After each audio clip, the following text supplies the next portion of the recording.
I believe it's been working for us. I would not change that. I think it's, I don't think that the process has been too demanding, too challenging, and I would not change that.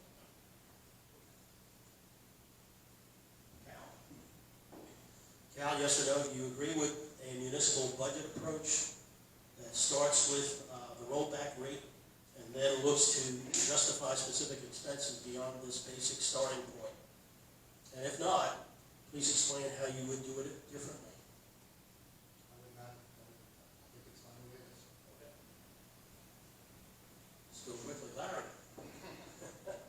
You need a repeat? No, I'm good, thank you. So the millage rate, or the rollback rate, if you will, whatever that looks like, that is never ever to be used as a tool to reconcile the budget. What we really need to do is have honest and meaningful conversation with department heads and understand what the needs are. Because we can go further than just taking the millage rate. We can go zero-based balanced budgeting, where we start at zero and we work the budget all the way back up. That hasn't been done, I don't think, ever in the city. 3 years ago, I asked for a 3 to 5% across the board cut on every department.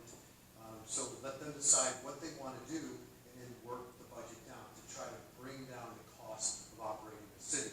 So whether we start with a revenue neutral approach or a rollback rate, so that rollback, the revenue's neutral as property taxes go up, we end up getting the same amount of money as we would if the property values were flat.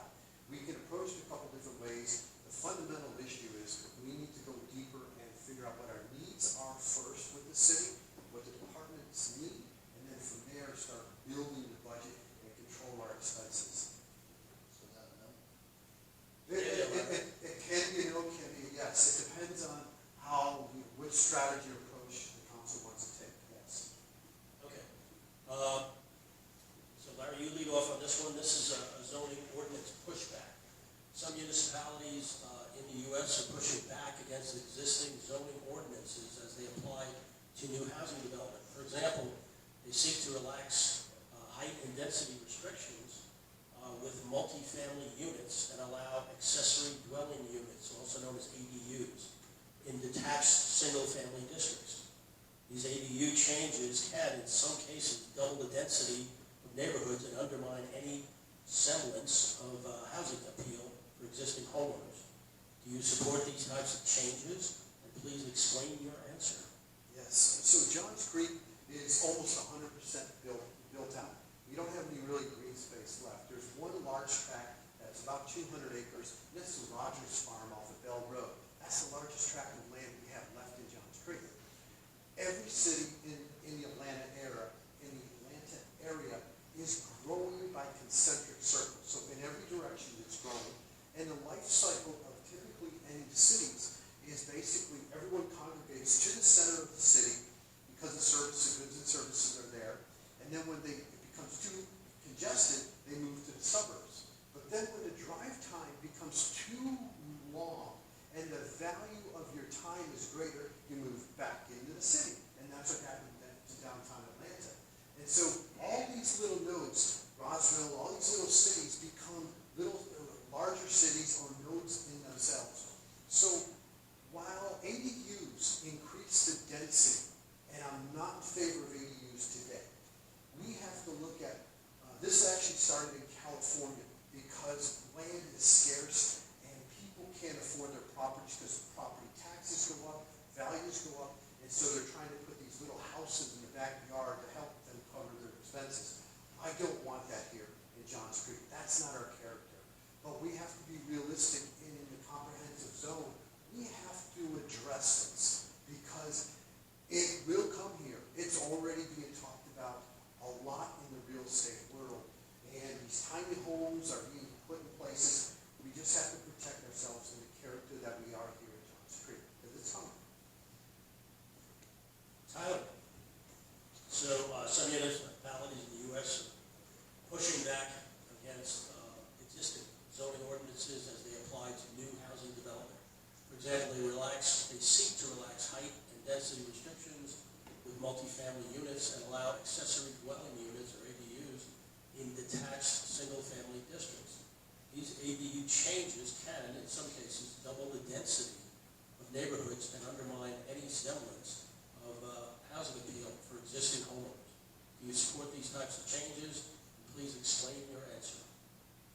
I do not support those changes, and I believe that Johns Creek has the character, and I want to preserve that. And so, AUDs and adding more, and just the density that becomes so much overwhelming also causes more traffic issues, right? And that, to me, is an issue that we have not addressed fully yet.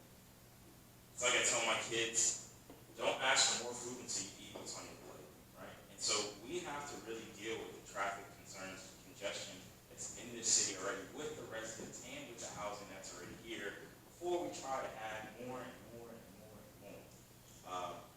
Listen, it sounds great, it sounds good on paper, but it will become a headache. We will hear more from you in city council meetings in the future just saying how unbearable this is. So no, I'm not for that. Now, some municipalities in the U.S. are pushing back against existing zoning ordinances as they apply to new housing development. For example, they seek to relax heightened density restrictions with multifamily units and allow accessory dwelling units, or ADUs, in detached single-family districts.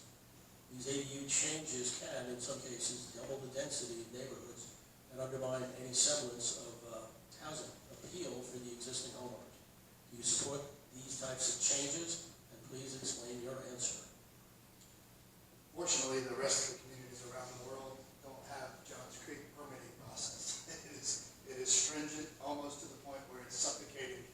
And we just kind of relaxed it to where you can actually cut down a pine tree without a permit in Johns Creek. So I feel confident, comfortable and confident that if somebody wanted to put something that didn't belong in our city, when you're talking about adding tremendous density, then I feel like Johns Creek, especially if it wasn't spec'd to what feels like Johns Creek, I feel comfortable that our permitting process in Johns Creek City would not allow that. So, but the answer to the question, I'm not for that, but I'm not worried about it because I don't trust in our permitting department or zoning. I am seeing this a lot. It's happening in my backyard. People are building additional structures that are,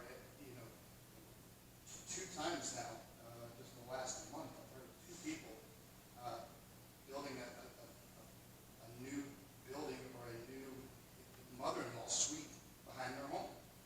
And it's rough on the neighbors. When the neighbors lived there for 20 or 30 years and all of a sudden you're looking at something different than it originally was, that's painful. But I can also understand that, nursing homes or assisted living is very expensive and people are choosing to do that. But I think they're also choosing to do that well. I also think that the culture of Johns Creek is changing every day. And I know that multi-generational families are moving in at a higher level. Buying some big houses and sometimes it's not big enough. So I know that I feel like the pressure is going to be on us to continue to build additional structures on homes. But I do have 100% confidence in Johns Creek that nothing would be built that's not the feel of Johns Creek that we know and love. Tyler, you start off this question. Regarding Operation Transparency at the City Hall, can you describe one incident where either a city council member or a citizen was either promptly furnished or refused the information requested? Can you repeat the question? Sure. Regarding Operation Transparency at City Hall, can you describe one incident where either a city council member or a citizen was either promptly furnished or refused the information requested? So the answer is, I don't know because I was not present, but I have heard the reports. So it's not to say, I don't think it's true, but if I don't know the facts and if I wasn't there and I don't have the receipts, I'm not going to speak on that. I've heard that, yes, a council member did request something. It was a back and forth exchange.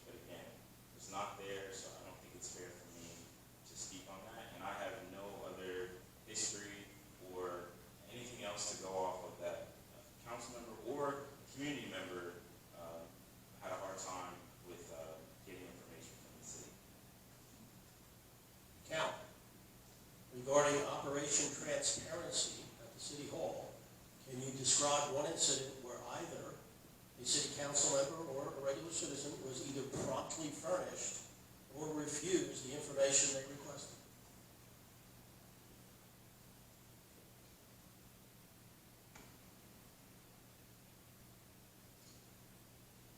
No, I don't feel confident in ever seeing any of this. I have some ideas in my head that I just don't think line up with the questions, so, no, sir. Larry, regarding Operation Transparency at the City Hall, can you describe one incident where either a city council member or a regular citizen was either promptly furnished or refused the information requested? Yes, I do know a number of these actually.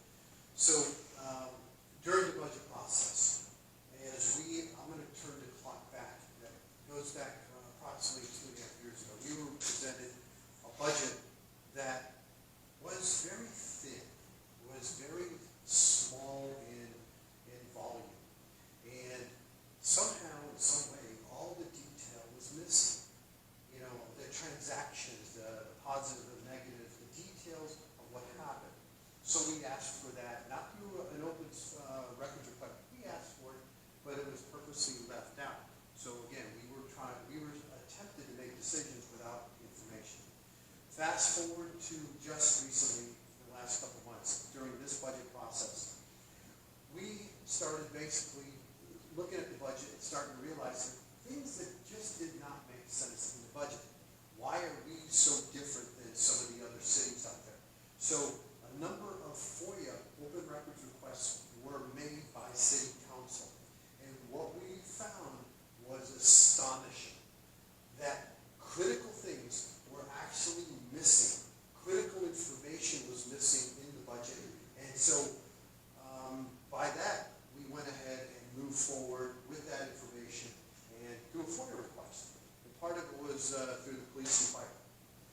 We heard about requests that we didn't have details, but then we found the details, and so that made a big controversy on the DiBiase with the budget itself, because we were making decisions sort of in a vacuum. Okay. Hey, right there, Larry. The question is, what will you do to promote civility and cooperation as you campaign and if you are reelected? That's a great question. So I am happy that the three of us have been very civil with each other, not only in person, but out on the social media and things like that. I think that's the way we need to do it. We need to start with grace. We need to give each other a break, because we're trying to give back our blood, sweat, and tears and our time. And while this is on the campaign side of things, if we're on the council, we ought to look at each other, and if someone's upset, and I sincerely mean this, so if someone's upset, I call them a detractor. So if your son or daughter is upset, what do? You step out and you say, let's sit down and talk. Let's go have a cup of coffee. If you can't have a conversation with the person next to you that you're supposed to run the city, what are you doing?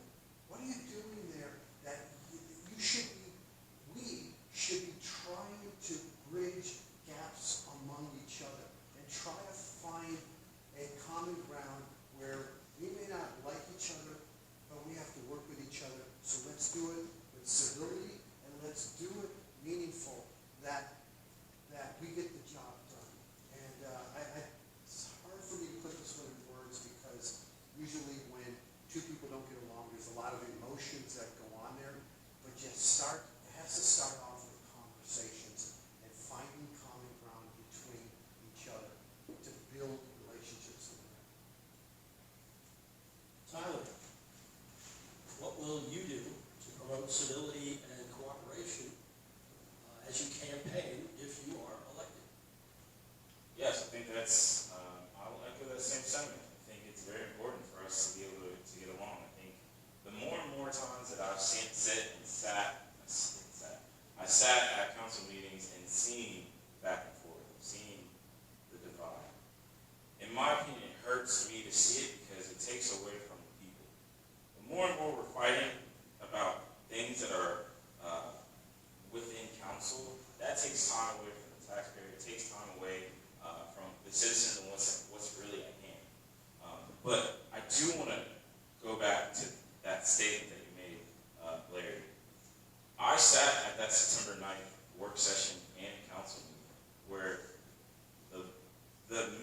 actually, the work session ended 30 minutes early. And there was no talk of the concern that was there for that budget. And in my experience as a board member, I know that adding a 15 agenda item at the motion is just not proper protocol. That's something that we should be discussing beforehand, whether that was in the work session, whether that was in emails. But to wait until the motion was passed to then say and come up with a statement that was written beforehand just seems so unlike what a board member should be doing. And so I can't sit there and stand by and say that that is fair and that was the right thing to do. But I watched it, I sat, and I'm calling it out because I think that's important. Integrity is important. Doing the right thing is important. Being transparent is important. And in that meeting, there was no transparency. Cal, what will you do to promote civility and cooperation as you campaign if you are elected? Communicate. Over-communicate. Been very blessed to campaign with both of these guys. I'll agree with Tyler. The division is a little disturbing to see. You guys might not see it because you're not, you're obviously here, and thank you guys for being here, because so little in Johns Creek, or so little take the time to get educated and informed and vote even, or show up to vote. I think we've got 81,000 people, 82,000 people in Johns Creek, and less than, I think, 13% vote community level. So thank you so much for being here. But I will agree, the division is there. I mentioned it in my earlier statements. It drives me crazy. I'm probably the least person to like conflict. My wife, almost makes fun of me and tells me sometimes that I don't like conflict. That, she's negotiating at a high level, and it makes me uncomfortable sometimes because I don't like the conflict. But I do want to talk about it. I want to communicate it, and I think that was missing in the current council. And I think Tyler's absolutely right. I sat through that council meeting too. I did not agree. I think Larry is an unbelievable representative on council, and I've given him his kudos. I think he made a mistake that night to divide, and that was clear. That was the moment where I saw the division in the council. I thought that was a mistake because, just like Tyler said, we had a 2-hour work meeting that we sat through, and that was never brought up. So I think just maybe be approachable and knowing that we can communicate at a very high level, whether we agree or we don't agree. It's just about communication. And that goes back to the doggone text messages in our phones and our kids. It's the same thing I tell them. Let's just communicate. And that's what I'll bring to it, is just an open heart, open mind to say, hey, let's talk about anything and everything, even if we disagree. Tyler, you lead off with this question.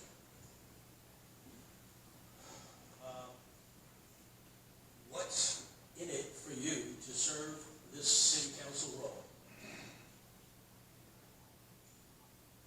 Simple. It's seeing my family thrive here and continue to thrive here.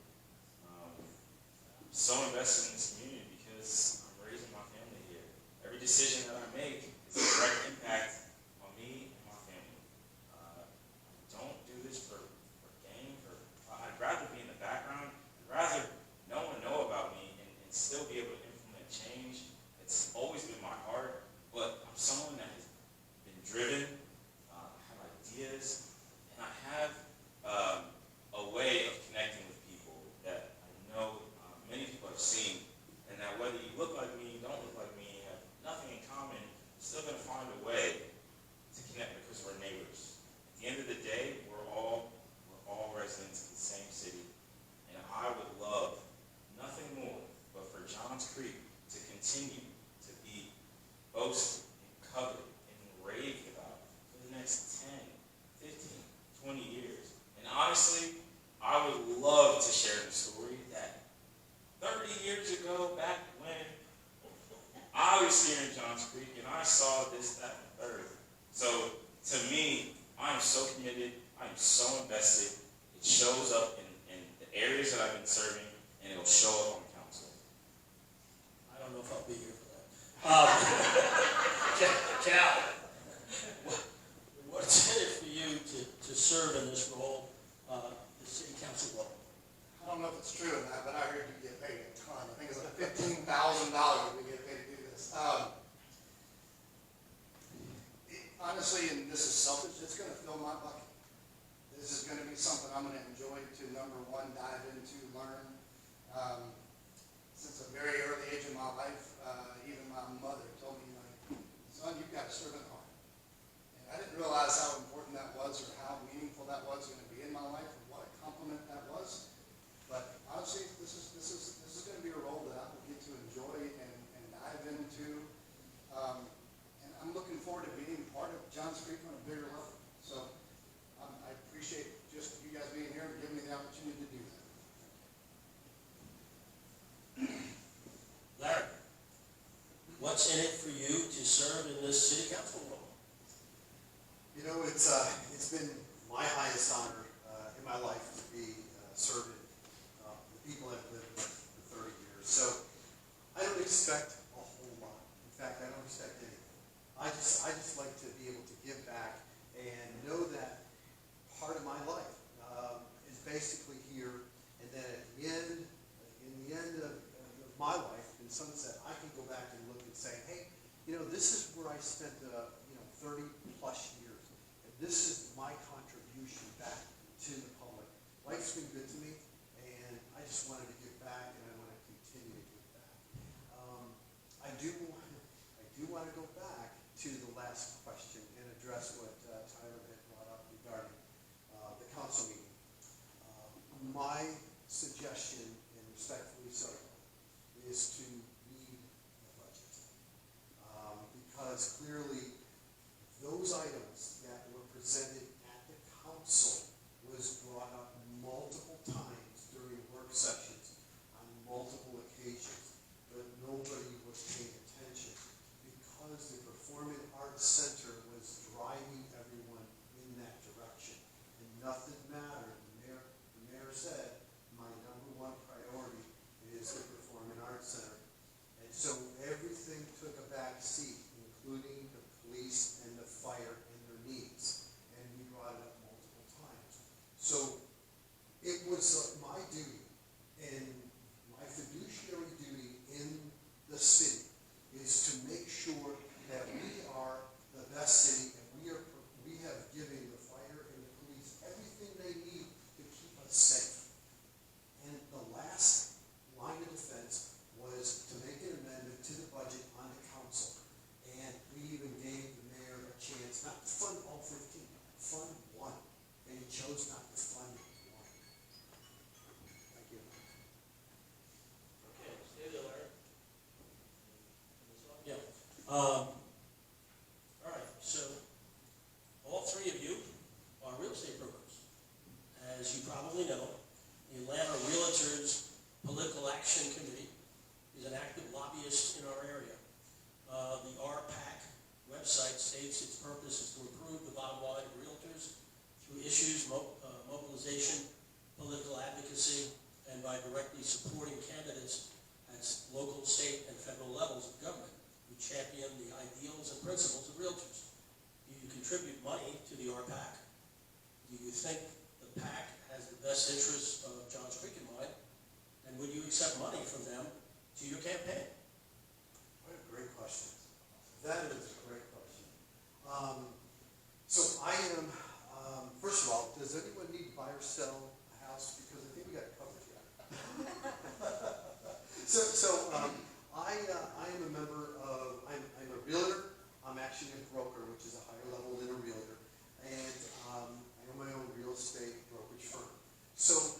And I do a lot of commercial deals. So I am a member of the ACBR, which is Atlanta Board of Commercial Realtors. I'm also a member of the National Association of Realtors, which holds a code of conduct higher than anyone that's not a realtor.